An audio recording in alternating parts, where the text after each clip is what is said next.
जी sir. पहला इन्होंने भी कहा कि हुड्डा साहब ने कहा सिद्ध कीजिए, ये तो उनके मुंगरी लाल के सपने वाली बात है। मैंने 6 चुनाव जीते हैं आदमपुर से, विधानसभा लोकसभा में लाके, रेणुका भी जीती मेरे पिताजी। मेरे जीवन का सबसे आसान चुनाव अगर कोई था तो ये वाला चुनाव। अगर आप मेरे कैंपेन ट्रेल निकाल के देखेंगे तो किसी भी दिन मैंने 7-8 बजे के बाद काम नहीं किया। It was a very easy election, और ये इलेक्शन में भूपेंद्र सिंह हुड्डा की हार मानते हैं पूर्ण रूप से, क्योंकि उन्होंने हर गांव में जाके यही कहा कि भाई ये वोट आप जयप्रकाश को नहीं भूपेंद्र हुड्डा को दे रहे, दीपेंद्र हुड्डा को दे रहे। तो ये हार जयप्रकाश की नहीं, ये हार कांग्रेस पार्टी की पतन की हार है, ये हार भूपेंद्र सिंह हुड्डा की हार। और दूसरा, जो कांग्रेस पार्टी ने फ्री हैंड दिया था उसकी ये दूसरी किस्त माननीय मनोहर खट्टर जी ने उनको दी है। पहली किस्त माननीय मुख्यमंत्री जी ने राज्यसभा चुनाव में उसको प्राप्त करके दी थी, दूसरी किस्त माननीय मनोहर खट्टर जी ने ये बाई इलेक्शन जितवा के दी है, और तीसरी किस्त हम लोकसभा और फाइनल डिमोलिश कांग्रेस को हम विधानसभा के अंदर कर देंगे। और ये चुनाव पूर्ण रूप से मनोहर खट्टर जी की नीतियों से प्रभावित होकर आदमपुर हल्के के लोगों ने माननीय नरेंद्र मोदी जी और माननीय मनोहर खट्टर जी की नीतियों को देख के और चौधरी भजन लाल जी के परिवार के चम्मन थाल के विश्वास को मोड़ लगे।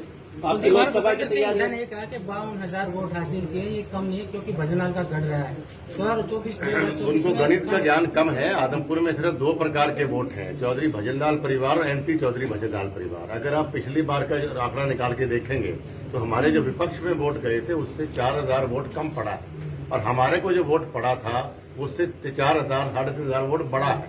तो उनको गणित का ज्ञान कम है, बौखलाए हुए हैं वो लोग, ये खत्म हो गई कांग्रेस पार्टी। सच्चाई ये है कि एंटी चौधरी भजनलाल वोट 1 हो गया, इसलिए उनका वोट 52 चला गया। उतने वोट हमारे खिलाफ पड़ता ही है भाई। अच्छा कुलदीप जी, आपके बारे में ये कहा जा रहा है कि एक टाइम पे सर्वे सर्वा होते थे कांग्रेस के भजनलाल, और कांग्रेस पार्टी ने भजनलाल परिवार को बहुत कुछ दिया। कुलदीप बिश्नोई अपने स्वार्थ में बीजेपी ज्वाइन कर रहे हैं। देखिए, अगर आदमपुर हल्के का विकास स्वार्थ है तो मैं बहुत स्वार्थ करूंगा, चाहे मुझे खुदकुशी करनी पड़े, चाहे जान देनी पड़े, आदमपुर के लिए मैं तैयार हूं। मेरा स्वार्थ नहीं, मेरे आदमपुर हल्के के प्रति मेरा दायित्व कर्तव्य बनता था कि 26 साल विपक्ष में होते हुए भी लगातार वो हल्का में आशीर्वाद दे रहा था।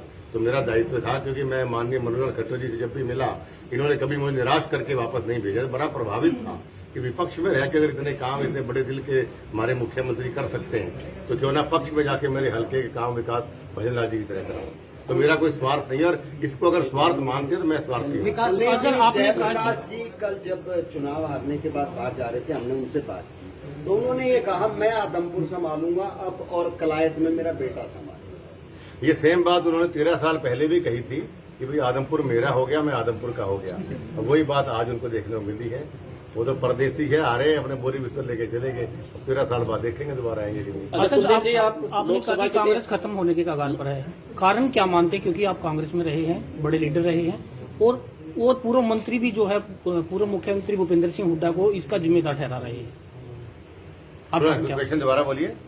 इस हार का कारण क्या मान रहे हैं, और पूर्व मुख्यमंत्री भूपेंद्र सिंह हुड्डा पर हार का ठीकरा फोड़ा जा रहा है? देखिए, हार का कारण भूपेंद्र सिंह हुड्डा और कांग्रेस पार्टी है जी।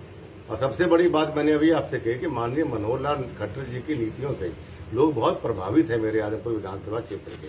और मैंने इलेक्शन के शुरू में भी कहा था कि जितना भूपेंद्र सिंह हुड्डा दीपेंद्र हुड्डा को आदमपुर में दिखाएंगे उतना ही चुनाव मेरा आसान रहेगा। और मैं फिर दोहरा रहा हूँ, इसी दिन मैं 1 या 2 दिन छोड़ के मैंने 8 बजे के बाद कोई कैंपेन नहीं किया, जबकि मैं 2 बजे होने वाला आदमी था इलेक्शन के टाइम पे। बहुत सरल चुनाव था, क्योंकि मेरे वर्कर तो भूपेंद्र दीपेंद्र जितने चेहरे दिखावे थे उतने लोग चमक चमक के वोट दे रहे थे हमारे।